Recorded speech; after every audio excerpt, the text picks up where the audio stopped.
Amir Timur, known as Tamerlane in the West, was born into a noble Muslim family in the village of Khoja-Ilgar close to Shahrisabz, the Green City, in modern-day Uzbekistan. His father, Taragai, was the chief of the Barlas tribe whose members originally hailed from the northeastern region of Mongolia and settled in Central Asia during the time of Genghis Khan. Brought up under the watchful gaze of his parents, Timur preferred to play games than pursue education during his early years. After receiving training in combat, archery, and horse riding, he became a skilled hunter. During this period, he suffered a serious injury which earned him the nickname Timur the Lame. For this reason, he later became widely known in the West as Tamerlane. Despite his crippling injury, he became an accomplished polo and chess player. Unlike his devout father, who used to spend much of his time in the company of the religious scholars and Sufis, Timur became fascinated by combat and warfare.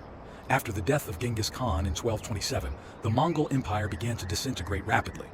Young Timur witnessed the bitter political rivalry which prevailed at the time between Amir Kazaghan and Tughluq Timur Khan of Mogulistan. The two men fought tooth and nail for power until Amir Kazaghan was assassinated in 1358. When news of the Mogulistani ruler advancing towards Mawarahnar was relayed to Timur, and he chose to flee rather than fight and defend his homeland. Timur went as far as the Oxus River before he had a sudden change of heart. He returned to Barlas with a group of young fighters and decided to defend his homeland against the encroaching ruler of Mogulistan. On his return home, however, he decided not to resist the Khan because he felt it would be a futile task given the size of his army. Instead, he offered his services to the ruler of Mogulistan, who rewarded him handsomely and made him the leader of the Barlas clan. He was only 25 at the time. Although Timur loathed Khan and was eager to force him out of Mawarahnar, adverse political circumstances forced him to cooperate with him. He then launched several other military campaigns against the Moguls before finally defeating them in 1383. During this period, he also fought on a northern front, launching expeditions against Khwarezm.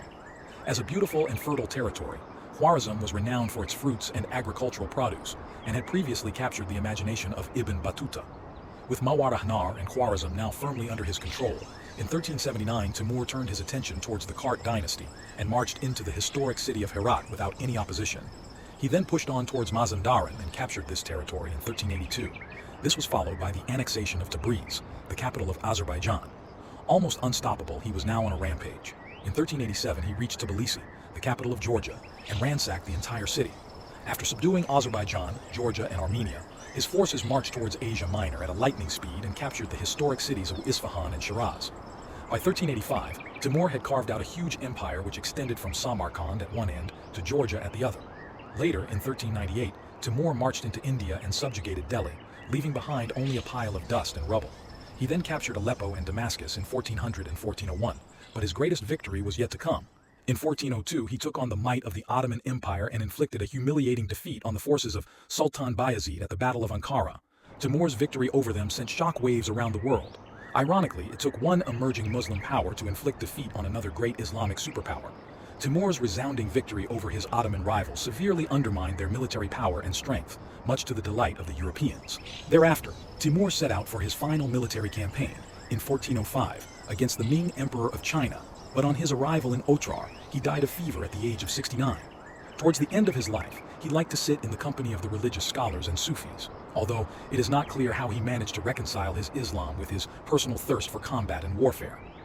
Since he was a product of many conflicting forces, including his nomadic background, Mongol ancestry, Central Asian heritage, and Islamic culture, Timur's character and personality also reflected much tension, confusion, and contradiction.